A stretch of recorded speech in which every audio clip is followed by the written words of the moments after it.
Next, we're going to move into the warm weather crops. These are ones that can be a little bit more challenging to grow at the higher elevations.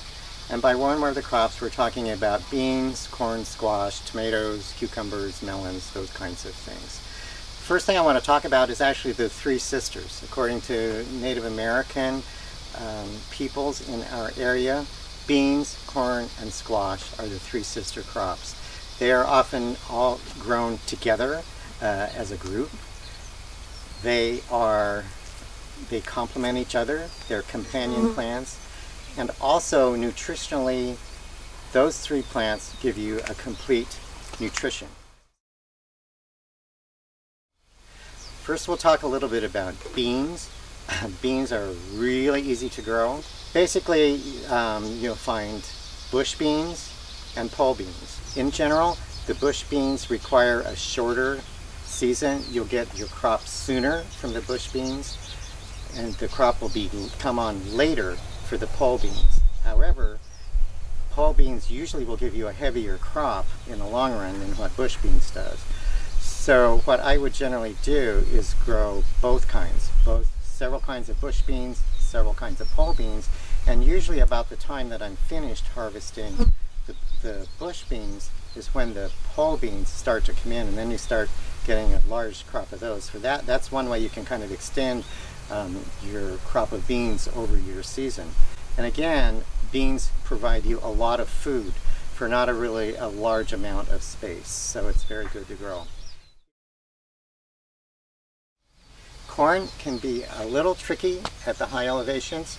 The comments that I generally get from students about the corn that they've grown are two things. Number one, the corn plants only got about that high. And number two, the ears were only about that big. So there are several things to think about from growing corn. Number one is timing. Corn is a warm weather crop. However, it's a grass and it can be planted somewhat earlier than the other warm weather crops. You don't have to wait until after the last frost date to plant corn. So I always kind of think Mother's Day. I get out there if I have the time, Mother's Day weekend, and that's when I like to plant the corn. And I kind of figured, I was told that by some old farmers in my area that told me, when you do corn, do it that way. Don't plant it in June. If you wait until June to plant it, you're not going to get a crop because it's not going to have enough time. Variety is important, and there are all different kinds of varieties available, from very short season ones like 60 days to 62 days to very long season ones, 180 to 200 days. Use some common sense. Don't use the very long season days because they probably are not going to have enough time to mature.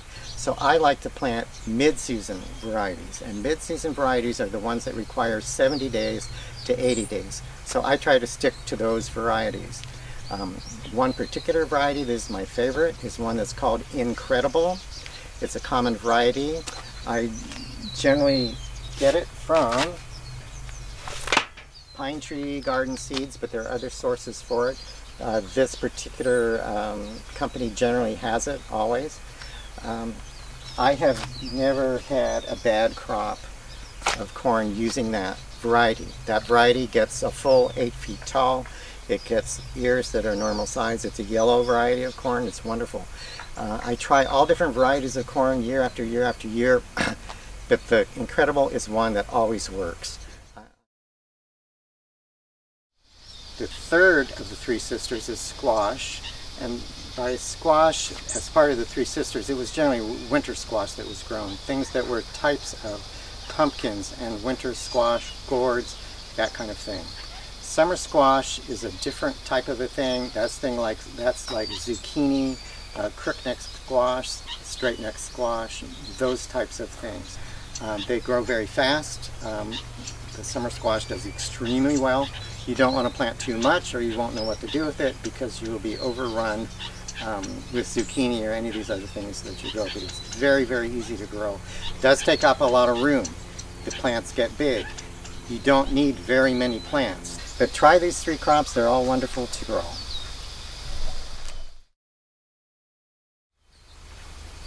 Going to talk about tomatoes now. Tomatoes actually are the #1 garden plant in the United States. Everyone wants to grow tomatoes.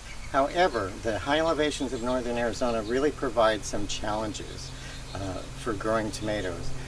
What I generally hear from people is that the tomatoes didn't get ripe. You know, the plants did fine, everything grew, but I had a whole lot of green tomatoes at the end of the season and got very few, if any, ripe ones. So we're going to address that today. And we'll just talk about some ways that we can get a really good tomato crop. And it is going to take some extra work in order to do that. Keep in mind that the tomatoes are a warm weather crop. They're very frost tender. Even a small amount of frost is going to kill them, so keep that in mind. Our 4 principles are all really important for tomatoes. Soil, microclimate, timing, variety are all critical for tomatoes. For soil, soil needs to be fairly rich. You need to add a lot of organic material to the soil. Ideal pH for growing tomatoes is 6.8. So your soil for growing your tomatoes needs to be a little bit on the acidic side. 6.8 is what's considered ideal. You cannot use too much nitrogen around your tomato plants. If you use too much nitrogen, what you'll have is beautiful green tomato plants and little or no fruit. So pay attention to that. I've had people tell me that has happened to them, so that will happen. They need extra phosphorus in the soil in order to grow good fruit.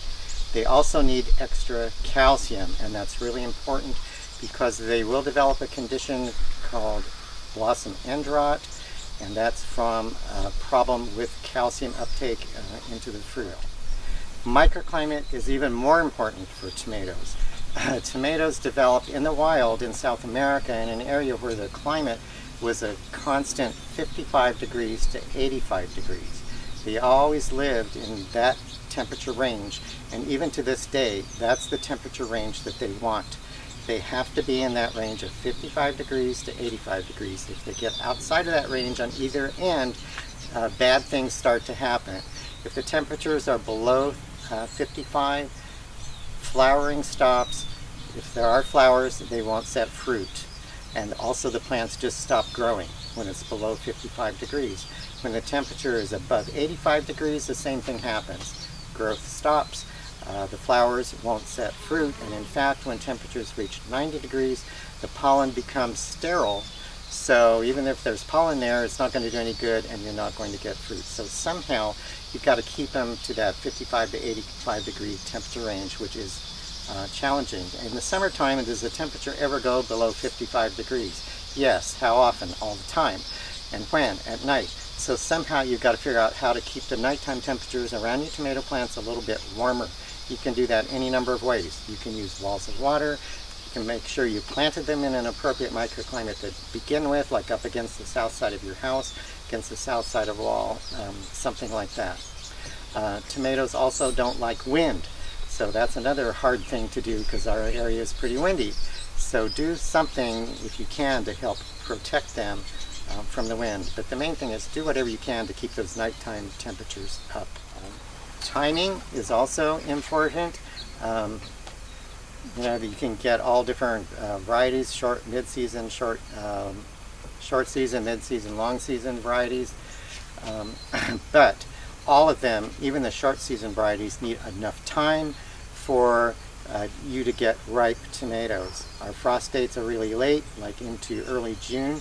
Usually, I found that if I wait until early June to put my tomato plants outside, they may not have enough time, even if it's a short season variety, to get a full crop of ripe tomatoes.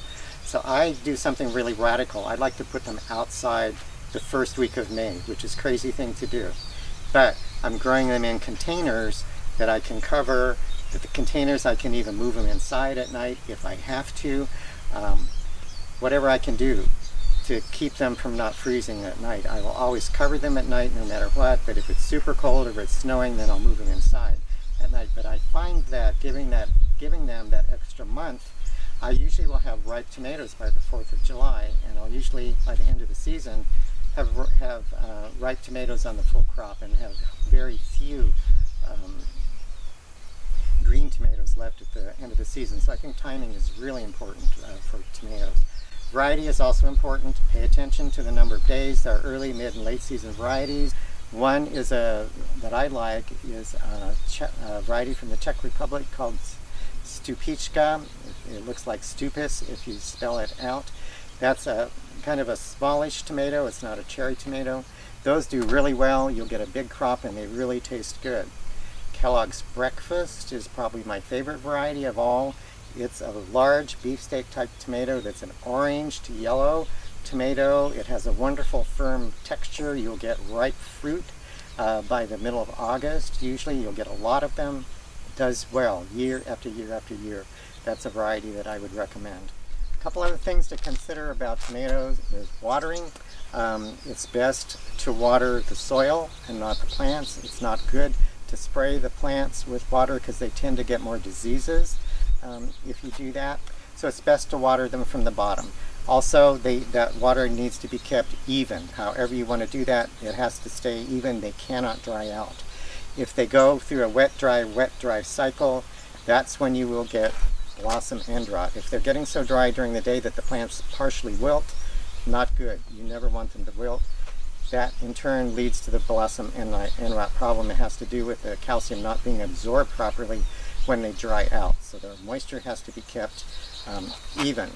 Another thing to think about is that tomatoes have the unusual capability of growing roots from their stem. Those roots that come out of the stem are called adventitious roots, and you want to take advantage of that. I'd like to grow tomatoes in 5-gallon pots, the black pots that trees come in from the nursery, and 1 plant per container because you need to have that much root mass in order to get a good plant. But what you're going to do is plant the plant clear on the bottom of the container, just very little bit of soil down here, and then plant the plant down here. And also you want to cover the stem until there's only 1 tuft of leaves sticking out of there. And the leaves that were down there I just pull off. So what's going to happen is where you buried that stem, it's going to grow roots like that out of there. And then as this plant continues to grow, you're going to do it again when it gets about there. Take these leaves off, leave just a little clump of leaves up there, and then you do it again after it gets to the top of the plant. If you do that, you're going to have a quickly establishing root mass that fills up that whole pot. And that plant is going to shoot up and grow really well and do extremely well. I like to grow them in pots right up against the south side of my house, which is the hottest place I can find. I put them right up against each other so that they're all touching.